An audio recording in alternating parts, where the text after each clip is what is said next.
So you've picked up your shiny new Galaxy S24 FE. You followed Steve Alicious' advice and got it on a carrier deal, a nice discount, and with a Best Buy gift card or something like that, because if you paid the entire $650, I will find you.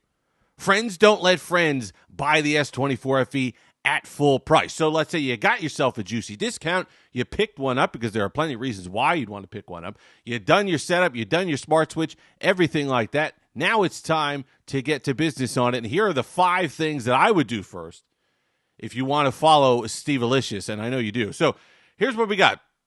First thing, not going to appeal to everybody, okay? And the default settings, the default color tone of this display and the vibrancy is actually quite nice. So it is the best panel that Samsung, I think, has released this year in terms of vibrancy and color saturation. But if you're somebody who loved the S24 being slightly more muted and natural in the colors, then you'll want to leave this alone. But if you're like me and you enjoy those old school, almost cartoony, I'll admit it, Samsung panels, then you're going to want to go into display settings right away. So you go into your regular settings, you go into display settings, you go down to screen mode.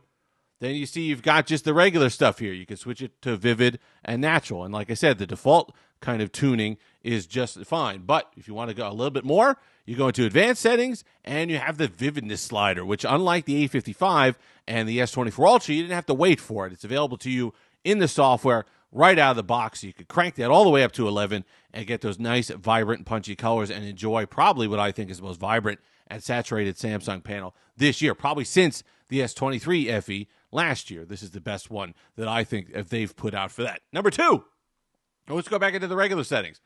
We're going to go down to security and biometrics. And we're doing this live, so of course it's going to take a minute. Security and biometrics. Turn on Face Unlock. It's actually really nice with the S24 FE. It saves me having to if I'm using the device one-handed, I could just kind of unlock it, snaps me right to my home screen, no problem. Really like the Face Unlock. It's pretty good on this device. So instead of fumbling around, if you're using it, like I said, using one hand and you're carrying stuff in the other hand, you don't want to kind of fumble. It's a bigger display this year, so a bigger device is fumbling down to that fingerprint sensor. You don't have to do any of that. You can just kind of clock it, unlock, and you're good to go, and you won't have any issues. So I really like the Face Unlock on the S24 FE. It's something I always forget. Once I put the fingerprint sensors in, it's something I always forget to set up. So if you're somebody like me, go ahead and set up the Face Unlock. I think you're going to be happy with that. This one is not so much something you should do as something you shouldn't do. Don't immediately, reflexively, get rid of Samsung Internet. Don't immediately, in the first 5 minutes of owning the device, put Chrome on there. Unless you have extensions that you absolutely need on the mobile side, then I understand it. However, if you've been doing that on your Samsung devices since 2017, if you've just gotten in the habit of getting rid of Samsung Internet because it used to be awful, I don't blame you. It used to be awful. I used to do the same thing. However, I did a video on this. I'll link it at the end. A couple years ago, I gave Samsung Internet another try. And let me tell you something. It's pretty darn good. It's pretty darn good. They've kind of eliminated that URL thing. I know, URL not found or whatever. I don't get that as much anymore, but it's really nice to use. It's snappy. I like the options on it. I like the bars. I go through it in the whole video. It's a whole video on it. It's really nice. I just like the way they do the options. I like the extra settings that I get. I like the dark mode. I like these things that a little Black Bay article on Android Police they wrote. I like the way that Samsung does the Internet app, and it's not something you should just get rid of anymore because you're so used to going to Chrome and you're so used to Samsung Internet being garbage on your devices. Whenever I pick up a new Samsung phone now, I'm using Samsung Internet as opposed to Chrome. And let me tell you something, it runs better. I don't feel it's bloated. I just think it's a better overall experience. If you give it a second chance, if you got an open mind, I think you might think so as well. Number 4, set up your edge panels. Right? That's what they're there for. They're smooth. They work nicely. Samsung has already put Samsung Internet and some of the AI stuff like the sketched image and all that on the side here. That's fine. I use edge panels for multitasking because I don't want those ugly apps. I don't want the ugly kind of multitasking paired apps cluttering up my home screen or a second page or anything like that. So what I do is if I have a multitasking pair that I use a lot, I go ahead, I pin it somewhere, but then I throw it, and you can pin it right to the edge panel, by the way. That is an option. When you go and you set it, it says, do you want to pin it to the home screen or you want to pin it to the edge panel? I always pin it to the edge panel, so it's clean, it's out of the way. It's not something you're doing all the time, but But if you are doing it, don't have to leave your home screen. Don't have to leave what you're doing. Literally swipe over, and you got it right there. And it's one of my favorite features on Samsung devices. It runs well on the S24 FE. Super smooth with the Exynos 2400E. Been really pleased by performance. That's one of the things. I mean, there's so many things you could go after the S24 FE for, mainly the price. But you can't, so far, and we'll discuss this again in another video coming up, you can't so far knock it for what it actually provides performance-wise, battery life, display, build quality, software. It's all really nice. It's just I wish that, it was at $650. And I think, like I said, if you're smart, there's so many deals you could see on the carrier. But carrier deals are getting tougher to discuss because I think it's like $5 on a carrier deal I saw. But so is an iPhone 16 Pro Max. So it's like, what? So that's when MSRP does matter. If you're trying to pay it off early or whatever. There's so many things that go into carrier deals. We might do a complete video on that as well. But just understand, try to get this on the best discount that you can. It's going to make a difference. Don't pay $650.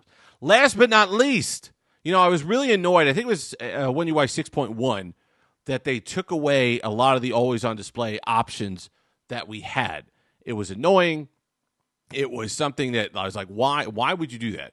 But you could get a lot of them back. In fact, you could even add some of them. If you go in and you download GoodLock, and then from GoodLock, you download Lockstar.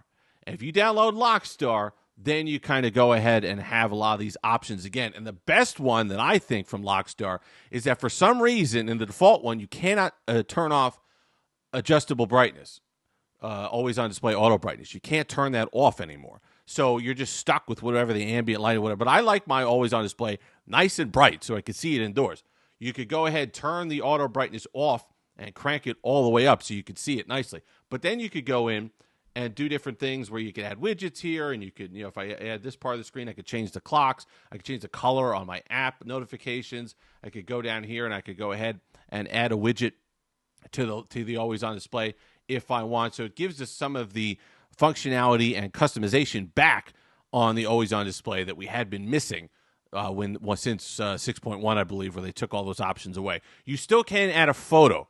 It's a bit more of a thing now. You got to add literally a photo widget, and then you could kind of add one of those libraries of people and pets, I think is the default. So you can still add a photo to here, which was something that we were missing on 6.1, I believe. And they made it way too convoluted than it should have been. But I do like the fact that, and even the lock screen too, you can go back here, and you can see I could okay, we'll cancel that. Oh, we'll go, okay. And then you can see I can add widgets to my lock screen as well, and you could turn on the Lockstar kind of controlled lock screens, and then you can set the lock screen timeout, defaults. There's all types of neat settings that we get here with Lockstar that should have been in the default. I don't understand. Just like with the Flip 6, I don't understand why we need to go to GoodLock for a lot of these things. But you know what? It is what it is. That's why if you're not aware of it, now you are. Go to GoodLock, get yourself Lockstar, and you'll be in good shape customizing your always-on display for your Galaxy S24 FE. Those are the things that I do. Let me know what you do with the new Samsung. Don't leave me. Don't say, "Oh, delete Samsung message." I get it. Okay, I've heard it. Samsung is Samsung's phone. Samsung gets to put their apps on its phone. That's how that works. Anyway, if you've made it this far, like, comment, subscribe, all that fun stuff. Until next time, have that Steve-licious day.